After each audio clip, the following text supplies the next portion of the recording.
9월 26일 목요일 스타트 브리핑 시작합니다. 먼저 서울신문입니다. 다음 달 달력 보면 월 초에 빨간 날 3개가 몰려 있습니다. 연차를 잘 쓰면 최장 12일 동안의 연휴가 가능한데요. 골목 상권은 비명입니다. 황금 연휴에 해외여행 가는 사람이 많아서 매출이 늘기는커녕 반토막이 나기 때문입니다. 서울 명동거리로 한번 가볼까요? 텅 빈 가게에 임대문이, 안내문이 붙어 있습니다. 요즘 외국인 관광객이 다시 많이 찾는 명동도 이 정도인데 다른 동네 가면 공실인 가게가 더 많죠. 그만큼 자영업자들의 상황이 어렵습니다. 지난해 폐업 신고한 개인 사업자만 91만 명이었습니다. 가뜩이나 소비 침체는 길어지는데 연휴가 길수록 해외로 떠나는 사람이 많죠. 올해 1월부터 8월까지 국제선 이용객 수가 5,800만 명이 넘습니다. 문제는 반대로 한국에 와서 돈을 쓰는 외국인이 줄어든다는 겁니다. 지난해 관광 수지는 마이너스 98억 6천만 달러, 우리 돈으로 13조 원의 적자가 났습니다. 한국인들은 외국으로 나가고 외국인들은 쓰는 돈을 줄이니 자영업자들이 느끼는 경기는 혹독할 수밖에요. 연휴에 오히려 가게 문을 닫을지 고민할 정도라고 합니다.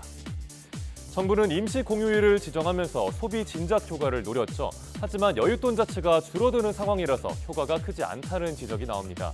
신문은 소비 바우처를 지급하는 등 보다 적극적인 내수 진작 정책이 필요하다는 전문가 조언도 전하고 있습니다. 다음 세계일보입니다. 일회용 컵 보증금제, 한때 익숙했지만 어느새 생소해진 분도 많을 겁니다. 정부의 오락가락 일회용 규제에 지자체도 점주도 울상인데요. 점주들은 돌아온 건 손님뿐이라고 한탄을 하고 있는데 어떻게 된 건지 살펴보겠습니다. 일회용 컵 보증금제가 뭔지부터 우선 짚어볼까요? 음료를 일회용 컵에 담아서 판매할 때 300원의 보증금을 받았다가 소비자가 컵을 반납하면 돌려주는 제도입니다. 전국적으로 시행하려다가 유예가 됐었고요. 2022년 12월부터 제주와 세종시에서만 시범사업 형태로 시행 중입니다. 하지만 지난해 11월 정부가 자영업자 반발 등을 이유로 일회용 컵 보증금제에 대한 입장을 바꿨습니다.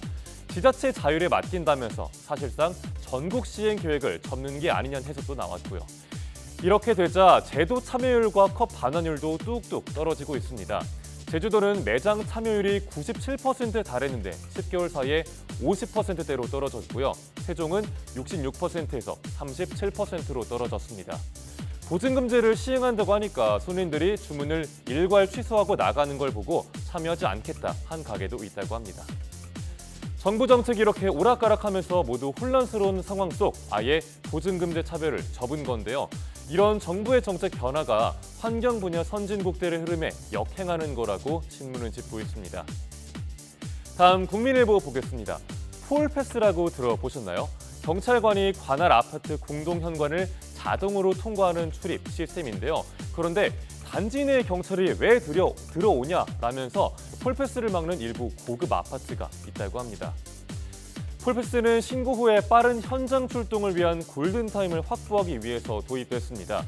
현재 서울 시내 31개 경찰서 대부분이 톨패스를 도입했거나 검토 단계에 있습니다. 하지만 경찰이 아파트에 들어온 게 싫다, 집값 떨어진다면서 일부 고급 아파트 입주민들이 반대를 하고 있습니다. 비용도 자비 부담이 원칙인데 이 점 역시 걸림돌입니다. 톨패스에는 두 가지 종류가 있는데요. 가격이 싸지만 편의성이 다소 떨어지는 카드형과 개당 20만 원 정도라 비싸지만 훨씬 사용이 편리한 수신기형. 돈을 내는 건 아파트 입주민이라 제한하는 경찰 입장에선 수신기를 택하기가 어려운 현실입니다. 수신기형 톨패스 비용을 일부 자체적으로 부담한 지자체도 있는데요. 주민의 안전과 생명을 지키기 위해 도입된 시스템을 일부 주민들이 반대하고 있는 상황입니다.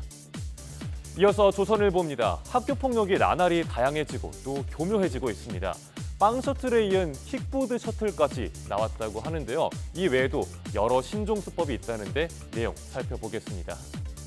올해 학교폭력을 당했다는 학생이 6만 8천 명입니다. 1년 사이에 15% 이상이 늘었습니다. 학폭 피해 유형 중에 사이버 폭력이 차지하는 비중은 7.4%, 하지만 신종 학폭의 대부분이 사이버 폭력입니다. 즉 스마트폰 앱을 통한 괴롭힘인 거죠. 카카오톡 아이디와 비밀번호를 갈취해서 불법 업자에게 팔아넘기는 카톡 빼앗기, 또 피해자 명의로 전동 킥보드 빌려서 앱 사용 요금을 떠넘기기, 사다리 타기 등 강제로 불법 도박에 빠지게 하기 등이 있습니다. 사이버 폭력의 특성상 장소에 상관없이 24시간 동안 이루어지기 때문에 피해 학생들의 고통이 더욱 큽니다. 피해 사실을 증명하는 게 어려워서 속으로 끙끙 앓는 학생들이 많다고 합니다.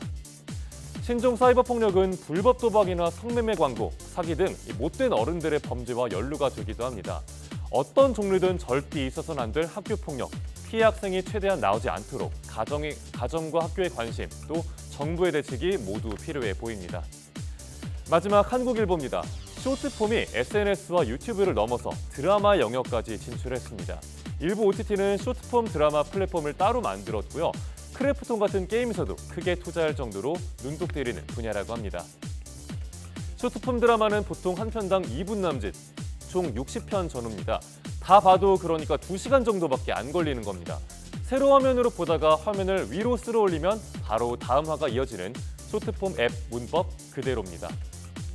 일부 회차는 무료로 공개를 하고요. 나머지는 편당 유료 결제를 유도하는 시스템입니다. 웹툰이나 웹소설과 비슷하죠. 국내에선 아직 시작 단계지만 해외에서는 이미 쇼트폼 드라마 시장이 폭발 성장 중입니다.